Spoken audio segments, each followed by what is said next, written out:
اللہ کیا جہنم ابھی نہ سرد ہوگا، رو رو کے مصطفیٰ نے دریا بہا دیے ہیں، رو رو کے مصطفیٰ نے دریا بہا دیے ہیں۔ حضرات، میرے آقا نے ایک ایک وقت، ایک ایک لمحہ میرے آقا کا بڑا قیمتی تھا، اور وہ سارا وقت امتیوں کے لیے وقف کر دیا، دعا بھی کرتے ہم گناہگاروں کے لیے۔ تو حضور کی آنکھوں کی ٹھنڈک بھی نماز ہے، اور ایسی بارگاہ میں جناب عبدالرحیم صاحب جا رہے ہیں جس بارگاہ میں قدم بھی بڑا سنبھل کر رکھا جاتا ہے، وہاں کی ہوا اور فضا بھی بڑی پاکیزہ اور برکت والی ہوتی ہے، وہاں کے ذرے ذرے برکت والے ہوتے ہیں۔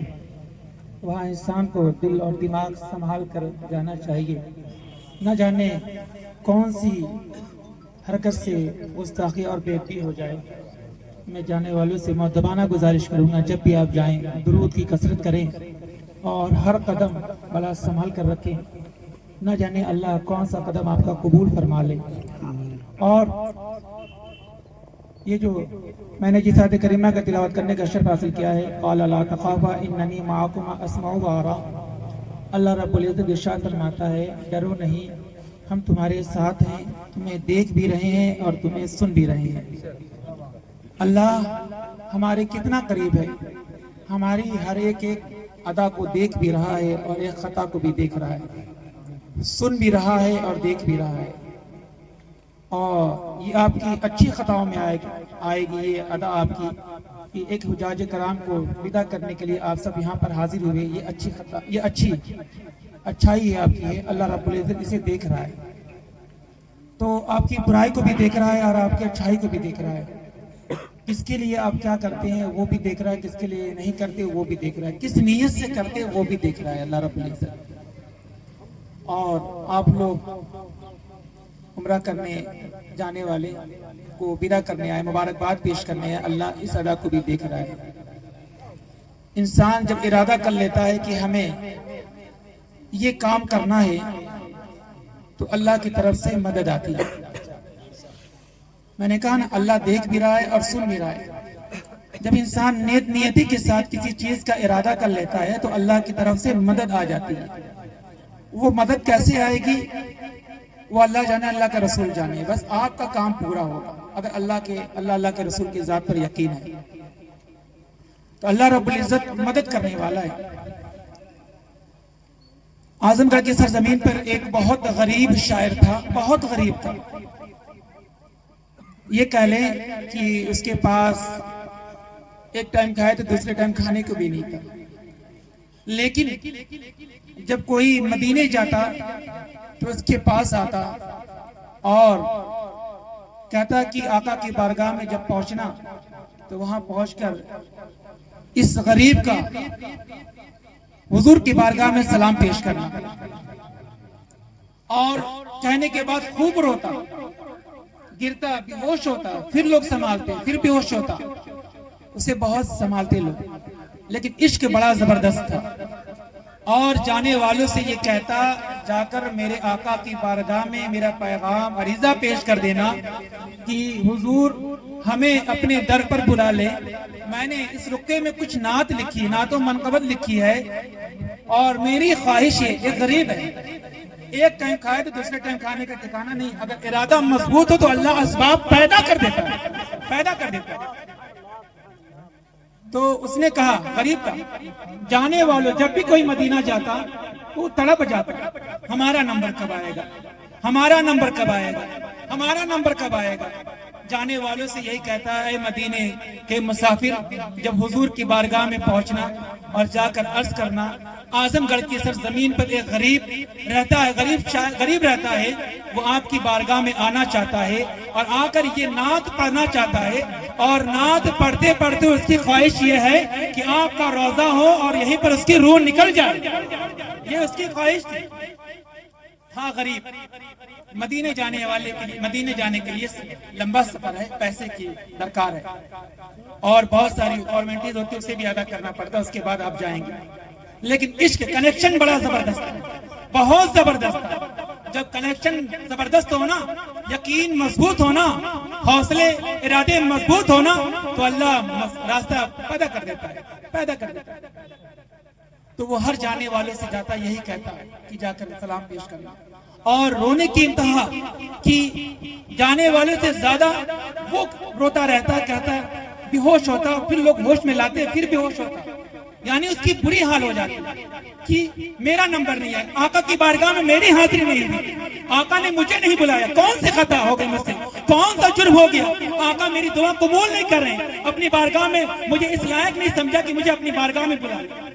کون سی خطا؟ وہ روتا، یعنی اس پر نہیں روتا کہ میں مدینہ نہیں جا پا رہا، اس پر رو رہا ہے کہ میری کون سی خطا ہو گئی جس پر میں مدینے کی حاضری، مدینے کے شہر نہیں پہنچ پا رہا. بہت روتا. قسمت نے اگلائی لی، کئی سال کا یہ سلسلہ چلتا رہا، قسمت نے اگلائی لی. مدینے سے اس کا بلاوا آ گیا. ایک امیر زادے تھے، انہوں نے کہا کہ چلو ہم تمہیں عمرہ کرانے لے چلتے ہیں، ہم تمہیں کرانے لے چلتے ہیں. انہوں نے پورا سامان اس کا سفر طے کیا، تیار کرنے کے بعد وہ مکہ پہنچا. مکے سے جب مدینے آیا، اس کا عالم یہ تھا، جب حضور کا روضہ پہلی نظر جب پڑی نا تو پھوٹ پھوٹ کر رونے لگا، خوب رویا اور رو کر پھر لوگوں نے سنبھالا دیا اسے. پھر اس کے بعد جو اس کی خواہش تھی کہ میں حضور کی بارگاہ میں جاؤں اور حضور کا روضہ سامنے ہو، باب السلام کے دروازے پر میں کھڑا ہو کر نعت پڑھتا رہوں اور نعت پڑھتے پڑھتے میری روح نکل جائے، میرا جنازہ یہیں پر گرا رہے، باب السلام سے آنے اور جانے والے یہ کہیں کہ کس خوش قسمت کا جنازہ ہے جسے موت بھی آئی تو حضور کے روضے پر آئی. وہ اس کی خواہش تھی. جب حضور کی بارگاہ میں پہنچا، سلام اور عزا پیش کرنے کے بعد وعدے کے مطابق وہ رکعہ نکالا، نعت پڑھنے لگا، پڑھتا خوب روتا، پڑھتے آخری کلام میں جب پہنچا، آخری شعر میں جب وہ پہنچا، آخری شعر پڑھتے آخری شعر ادھر اس کی مکمل ہوئی ہے، ادھر ملک الموت آتی، روح قبض کر لیتی ہے، اس کا جنازہ، اس کا لاشا وہیں پر گر جاتا ہے، جو اس نے کہا تھا، جو اس کی خواہش تھی وہیں گر جاتا ہے. اور آنے اور جانے والے یوں کہتے ہیں کس خوش قسمت کا جنازہ ہے جسے موت ملی تو حضور کے در میں ملی، گھر میں ملی.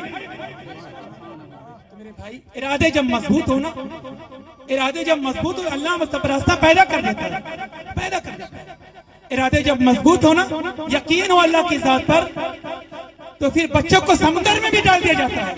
موسیٰ کی ماں نے موسیٰ کو ڈالا کہ نہیں؟ یقین تھا اللہ کی ذات پر، اللہ حفاظت کرنے والا. میں نے جس آیت کریمہ کا تلاوت کیا کہ قال لا تخاف اننی معکما اسمع و ارى، اللہ فرمایا ڈرو نہیں، ہم تمہارے ساتھ ہیں. ڈرو نہیں سورۃ طٰہٰ کی آیت ہے، اور یہ ایک لمبی بحث ہے، اس پر میں نہیں جاؤں گا، لیکن آپ کو صرف ذہن دے رہا ہوں کہ موسیٰ کی ماں نے جب موسیٰ کو سمندر میں ڈالا تھا، صندوق میں بند کر کے، یہ کون کر سکتا ہے؟ لیکن موسیٰ کی ماں کا یقین کتنا زبردست تھا، کتنا یقین مضبوط تھا کہ اللہ کی ذات پر اللہ نے فرما دیا، انہوں نے ڈال دیا. اللہ اگر پالنے پر آئے میرے بھائی تو دشمنوں کے گھر میں پلوانے پر دشمن کو مجبور کر دیتا ہے کہ پالو، یہ میرا بندہ ہے، پالو اسے. ہم کہتے ہیں نا کہ پریشان ہونے کی ضرورت نہیں ہے، ہمیں صرف اپنے کردار کو، اپنے اخلاق کو یقین اور مضبوط کرنے کی ضرورت ہے. جب یہ مضبوط ہو جائے گا نا تو اللہ ہماری مدد ضرور کرے گا، ضرور فرمائے گا. تو میرے بھائی، میں عرض کر رہا تھا مدینے جانے والے کہ جب انسان کا یقین مضبوط ہو، حوصلہ بن جائے، ارادہ بن جائے کہ ہمیں روضہ رسول پر جانا ہے، تو اللہ راستہ پیدا کر دیتا. دولت معنی نہیں رکھتی ہے، جب راستہ بن جاتا ہے، جب یقین بن جاتا ہے تو اللہ راستہ بنا دیتا ہے. اور میں جانے والے سے یہی کہوں گا، آپ وہاں جائیں تو ہر ایک ذرے کی ادب کرے، نہ جانے آپ کی کون سی ادا اللہ رب العزت قبول فرما لے. اب ایسے کرنی بھی، جب مدینے کے شہر مدینہ جب پہنچے تھے نا، ماں سے اجازت لے کر حضور سے ملاقات کے لیے جب وہ مدینے کی سرحد پر پہنچے تو انہوں نے بوسہ دیا. کس کو؟ کہ وہ کس لیے کہ حضور کا شہر ہے. جب وہ قدم رکھے، سامنے دیکھا کچھ بچے کھیل رہے ہیں، تو ویسے کرنی نے اس بچے کو، ان بچوں کو پکڑا، کبھی لب چومتے، کبھی ہونٹ چومتے، کبھی پیشانی چومتے، کبھی مدینے والے، مدینے میں رہنے والے اور چھوٹے چھوٹے بچے جو مدینے میں کھیل رہے تھے، ویسے کرنی ان بچوں کا قدم چوم رہے تھے۔ لوگوں نے پوچھا کیوں؟ کہا میں اس لیے نہیں چومنا کہ یہ بچہ ہے، بلکہ اس لیے چوم رہا ہوں، یہ قدم صبح اور شام دن رات حضور کے شہر میں چلتا رہتا ہے، یہ قدم میرے لیے بڑا معتبر ہے، اس لیے میں چوم رہا ہوں۔ غوث پاک بھی بغداد میں جب ایک بڑھیا نے جب میلاد کیا تھا تو غوث پاک بادشاہ نے میلاد کیا تھا، تو بادشاہ غریب گئی، غریب عورت اور ماں وہ بیوہ تھے، وہ پہنچی جب بادشاہ کی حویلی تو بادشاہ کے وزیروں نے نکال دیا، نہیں نہیں یہ تو بادشاہ کی حویلی، یہاں امیروں کی صرف انٹری، غریبوں کی نہیں ہے۔ تو وہ ماں بیٹی گھر پہنچی، ماں نے کہا بیٹا چلو میلاد پریشان ہونے کی ضرورت نہیں، ہم میلاد کرتے ہیں گھر میں بیٹھ کر، ہم بیٹھے تم سناؤ، تم بیٹھو میں سناؤں، مجھے جو آتا میں تمہیں سناؤں، تمہیں جو آتا تم مجھے سناؤ۔ وہ بیٹھ گئے، سنانے لگے، دروازے پر دستک ہوئی، تو جب بیٹی نے دروازہ کھولا چیخ ماری، تو ماں نے کہا بیٹا کون ہے؟ کہا ماں نہ جانے کون ہے، سفید پوشاک میں ہے، نورانی چہرے والا ہے اور اس غریب کی کٹیا کی چوکھٹ کو چوم رہا ہے۔ تو ماں دوڑی ہوئی آئی، پوچھا ماں نے آپ کون ہے؟ کہا کس کی میلاد کر رہی ہے؟ کہا غوث اعظم کی۔ کہا تو نے پہچانا نہیں؟ وہی عبد القادر تو ہوں، وہی غوث پاک ہوں۔ تو اس عورت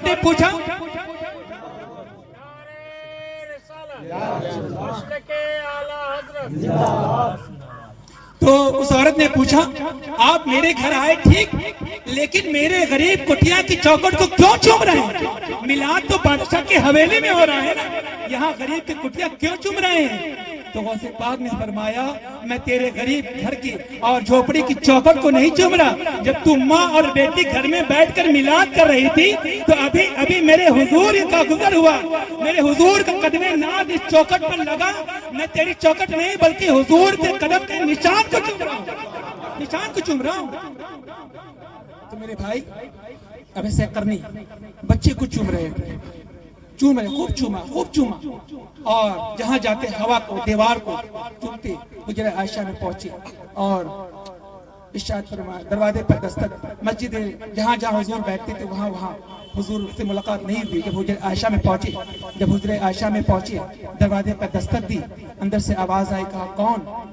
تو اویس کرنی نے بتایا کہ میں فلاں، تو اندر سے آواز آتی تو حضور ابھی گھر میں تشریف فرما نہیں ہے، آپ چلے جائیں بعد میں آئیں، اور ان کے پاس تو کم وقت تھا کہ سورج ڈوبنے سے پہلے گھر بھی واپس جانا تھا انہیں، تو انہوں نے کہا ٹھیک ہے آپ پردے میں اندر پردے میں چلے جائیں اور جہاں حضور بیٹھتے تھے اس جگہ کو میں دیکھ لوں۔ اویس کرنی اندر آئے، حضرت عائشہ پردے میں چلی گئی، دروازہ کھول دیا، حضرت اویس کرنی اندر گئے، جانے کے بعد حضور جہاں تشریف فرما تھے اس جگہ کو چومتے ہیں، حضور جس مسند سے ٹیک لگا کر بیٹھے تھے اویس کرنی نے اسے چوما، حضور جس دیوار پر ٹیک لگاتے تھے اویس کرنی نے اسے چوما، حضور اویس کرنی نے کمل کو چوما، حضور کی ہر ایک چیز کو چوما، چومنے کے بعد اور خوب روتے رہے اور چومتے رہے، روتے رہے چومتے رہے، کچھ دیر کے بعد وہاں سے نکلتے پھر اپنے وطن واپس چلے آتے ہیں، کچھ دیر کے بعد حضور کی تشریف آوری ہوتی ہے، جب میرے آقا آخر میں تشریف لاتے ہیں حضرت عائشہ سے ارشاد فرماتے ہیں ایسا محسوس ہوتا ہے عاشق ہو اور حضور نہ پہچانے، پھر کہتے ہیں عاشق ہو حضور نہ پہچانے، اور اتنا بڑا عاشق جس کے لیے میرے حضور امت یعنی آدھی امت کی دعا کے لیے بھیج رہے ہیں، کسے بھیج رہے ہیں؟ بڑی شخصیت کو بھیج رہے ہیں۔ تو حضور نے منہ سے پہچان لیا کہ اویس آیا، عائشہ سے پوچھا عائشہ کون آیا تھا؟ کہا حضور ایک دیوانہ آیا تھا، ایک مستانہ آیا تھا، مجھے معلوم نہیں وہ کون تھے لیکن آیا وہ دیوانہ تھا آپ کا حضور، وہ آپ کی ہر ایک جگہ کو، ہر ایک جگہ کو، دیوار کو، کمل کو، بستر کو، ہر ایک چیز چومتا روتا، خوب روتا چومتا رہتا۔ پھر اس کے بعد حضور نے ارشاد فرمایا عائشہ جانتی ہو وہ کون ہے؟ حضرت عائشہ نے ارشاد یا رسول اللہ کرم فرمائی ہو جائے بتا دے وہ کون ہے؟ کہا وہ کوئی اور نہیں میرا اویس تھا، میرا اویس تھا۔ میرے بھائی بہت مبارکباد ہیں جو مدینے اور آقا کے در سے ان کا بلاوا آ گیا ہے، اللہ کی بارگاہ میں دعا ہے اللہ ان کے سفر کو قبول فرمائے اور ان کے صدقے اللہ ہم تمامی کو عمرہ کرنے یا حج کرنے کی توفیق عطا فرمائے، کیونکہ عشق اور یقین ہی ہے جو ہمیں اپنے منزل مقصود تک پہنچاتا ہے۔ اور ہمارے پاس کیا کون سا سرمایہ ہے؟ ہمارا یقین ہی ہے جو ہمیں منزل تک پہنچاتا ہے، ہمارا یقین ہے جو ہمیں منزل مقصود تک پہنچاتا ہے۔ ہمیں صرف یقین کرنا ہے۔ اللہ فرما رہا ہے قال لا تخافا اننی معکم اسمع وارا، اللہ ارشاد فرما رہا ہے ڈرو نہیں، ہم تمہیں دیکھ رہے ہیں اور تمہیں سن بھی رہے ہیں، تمہیں دیکھ بھی رہے ہیں۔ اللہ فرما رہا ہے تو میرے بھائی ہمیں ڈرنے کی ضرورت نہیں ہے۔ یہ جو ڈر ہے نا یہ الگ، یعنی کوئی کہیں اور پیغام جا رہا ہے، کبھی موقع ملا تو اس پر بات کی جائے گی۔ یہ ڈر جو ہے یہ الگ بات، یہ الگ موضوع جا رہا ہے، اس پر انشاءاللہ کبھی بات ہوگی۔ تو اللہ آپ کے قریب ہے۔ اللہ سے بارگاہ میں دعا ہے ہمیں بولنے سے زیادہ عمل کرنے کی توفیق عطا فرمائے، آمین۔ وآخر دعوانا الحمدللہ رب العالمین، استغفر اللہ ربی من کل ذنب واتوب الیہ، لا الہ الا اللہ۔